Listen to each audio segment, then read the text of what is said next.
여러분들은 비 내리는 것을 좋아하십니까? 저는 비 오는 것을 굉장히 싫어합니다. 예. 그러니까 옷이 젖는 것이 너무나도 싫습니다. 그리고 이제 비가 오면 우리가 활동할 수 있는 여러 가지 그런 활동들이 제약이 있기 때문에 저는 그다지 비 오는 것을 좋아하지는 않습니다. 이처럼 비가 내리면 저처럼 그것을 싫어하거나 불평하는 사람들이 있지만 또 비를 반기는 사람이 있습니다. 누굴까요? 네, 농부들입니다. 농부들은 항상 비를 기다립니다. 왜냐하면은 비를 맞아야지만 또 그 작물들이 잘 자랄 수 있기 때문입니다. 이처럼 같은 어떤 일이나 또 풍경이나 이런 상황을 바라보아도 사람마다 그것을 다르게 해석한다는 것입니다. 같은 사건을 보아도 어떤 사람은 분노하고요. 또 어떤 사람들은 슬퍼하지만 또 어떤 사람들은 하나님의 뜻을 묻는 사람들도 있습니다. 오늘 이사야 21장은 우리가 제목으로만 보면은 이방 나라에 대한 심판이지만 다른 한편으로는 세상을 하나님의 눈으로 바라보는 한 사람의 이야기로 우리는 깨달을 수 있습니다. 세상은 눈에 보이는 현실만 이야기하지만 하나님은 그 현실 너머에 그 모든 것을 보고 계십니다. 그렇다면 하나님의 사람은 이와 같은 이 세상을 어떤 시선으로 바라보아야 할까요? 저는 세 가지를 통해서 오늘 말씀을 나누려고 합니다. 먼저는 하나님의 사람은 세상의 무너짐 앞에서 아파한다는 것입니다. 오늘 21장의 본문의 시작은 바벨론의 심판으로 시작을 합니다. 여러분, 그 당시 바벨론은 어떤 나라였습니까? 가장 강한 나라였습니다. 물론 나중에 그 남유다가 바벨론에 의해서 멸망을 하지만 이사야의 시대에는 아직까지는 바벨론이 그렇게 강력한 나라처럼 보이지는 않습니다. 오히려 아수르가 훨씬 더 강한 나라였죠. 그런데 점점점 강해지는 이 바벨론은 어찌 보면은 그 누구도 이 바벨론이 무너지리라고는 생각하지 못했던 나라였습니다. 그런데 하나님은 뭐라고 말씀하시느냐? 그 바벨론이 함락될 것이다 라고 말씀하고 계십니다. 그런데 놀라운 것은 이것을 예언하는 이사야의 반응입니다. 3절의 말씀인데요. 3절에 이렇게 기록되어 있습니다. 이러므로 나의 요통이 심하여 해산이 임박한 여인의 고통 같은 고통이 나를 엄습하였으므로 내가 괴로워서 듣지도 못하며 놀라서 보지도 못하는도다 라고 기록하고 있습니다. 여러분, 심판을 선포한 사람이 오히려 괴로워하고 놀라하고 있다는 것입니다. 왜일까요? 그것은 이 심판을 선포했던 이 이사야가 하나님의 마음을 품었기 때문입니다.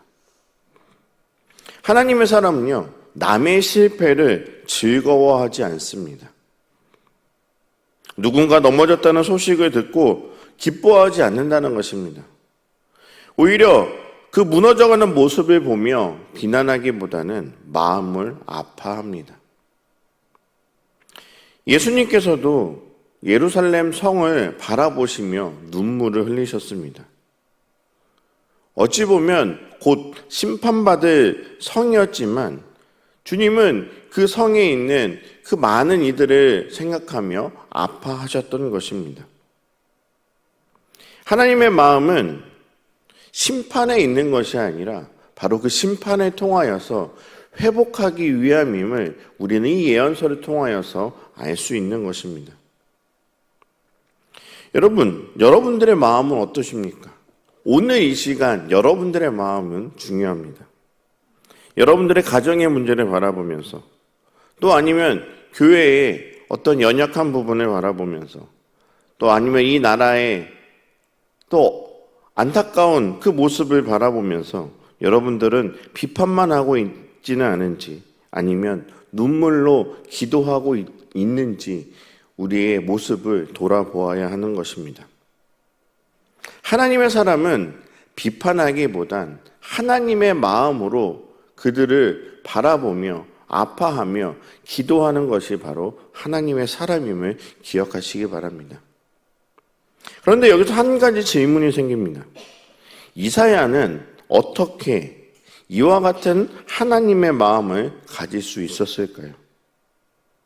그 이유는 이사야는 사람들의 바라보는 그 현실보다 하나님이 하시고자 하시는 그 역사하심을 더욱더 신뢰했기 때문입니다. 그래서 본문은 우리를 두 번째 장면으로 이끌어가고 있습니다. 이 두 번째 모습은 바로 사람은 잔치를 벌이지만 하나님은 그 순간 역사를 이루시고 준비하고 계시는 분이라는 것입니다. 여러분, 5절의 말씀이 참 인상적입니다. 5절에 이렇게 기록되어 있습니다. 그들이 식탁을 베풀고 파수꾼을 세우고 먹고 마시도다라고 기록하고 있습니다. 바벨론은 강한 나라였습니다. 그런데 그들의 강함을 어떻게 그들은 즐기느냐? 식탁을 베풀고 먹고 마시는 것으로 즐겼다는 것입니다. 바벨론 사람들은 자신들의 강력한 그 힘으로 인하여서 그것이 자신들에게 평화라고 여겼습니다. 그래서 잔치를 벌이고 있었던 것입니다. 그런데 그 순간 하나님은 무엇을 하셨느냐? 그들을 향한 심판을 준비하고 계셨다는 것입니다. 여러분, 이 장면은 우리에게 참 중요한 질문을 던집니다. 사람이 안전하고 평안하다라고 느끼는 그 순간이 과연 하나님 앞에서도 안전하고 편안한 순간인지 우리는 질문을 던져볼 수 있어야 하는 것입니다. 세상은 눈에 보이는 것만 믿습니다. 내가 살아가는데 물질적으로 어려움이 없다라고 생각하면은 안심합니다. 또 내가 건강하다라고 여기면은 그것을 평안으로 여깁니다. 그런데 하나님은 보이지 않는 곳에서 일하시는 분이시라는 사실을 반드시 기억하시기 바랍니다. 우리의 삶도 마찬가지입니다. 아무런 변화가 없는 것 같지만 하나님은 오늘도 일하고 계십니다. 기도의 응답도 아무런 변화가 없는 것 같아도 하나님은 그 순간에도 우리의 기도를 들어주시는 분이시고, 또 내가 기대하는 우리의 자녀들의 변화, 교회를 나오지 않는 것 같아서 눈물로 흘리고 있지만 여전히 아무런 변화가 없는 것 같은 그런 자녀의 마음 가운데에도 하나님은 우리들의 기도를 들으시며 그들의 마음을 조금씩 바꾸어 주고 계시다는 것입니다. 하나님은 이와 같이 우리가 보이지 못하는 이러한 곳에서 조용히 하나님의 일을 이루어 가시는 분이십니다. 믿음이라는 것은요, 내 눈앞에 보이는 이 현실보다 오히려 보이지 않는 하나님의 그 손길, 하나님의 역사하심을 신뢰하며 나아가는 것입니다. 그런데 하나님의 역사는요, 한순간에 확 드러나지 않는다는 것입니다.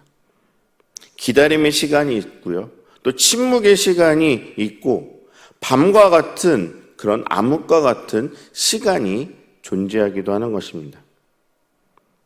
놀랍게도 오늘 본문 속에서 이와 같은 똑같은 질문이 등장을 합니다.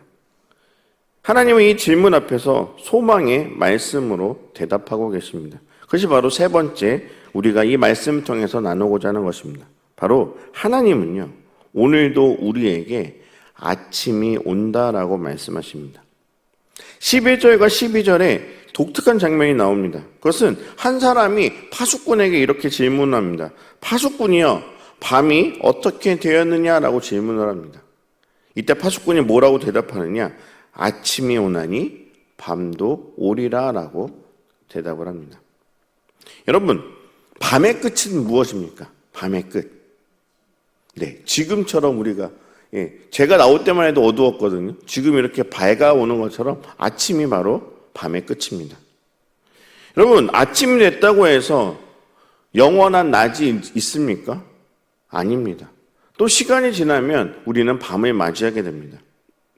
밤이 아무리 길어도 그 밤이 영원하지 않다라는 것입니다.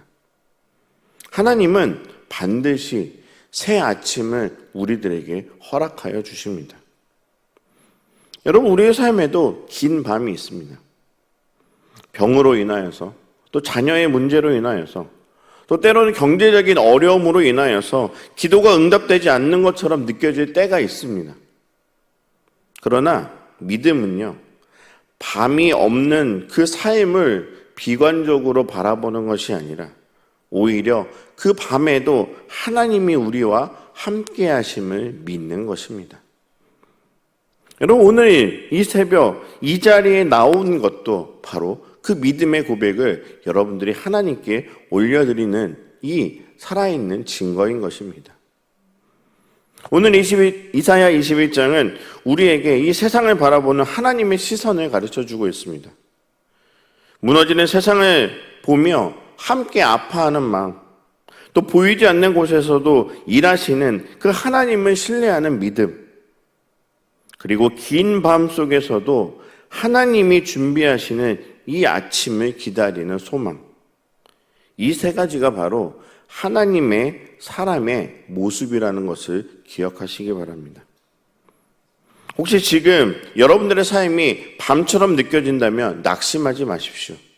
하나님은 오늘도 보이지 않는 그곳에서 여러분들을 향하여 일하고 계신다는 것을 믿으시기 바랍니다. 그리고 하나님께서는 가장 어두운 밤 뒤에 가장 밝은 아침을 준비하시며 또 여러분들을 다시 소망의 모습으로 인도하여 주실 것입니다. 오늘도 그 소망을 붙잡고 또 걸어가는 은혜의 하루를 살아가시는 우리 모든 성도님들이 되시기를 간절히 소망합니다.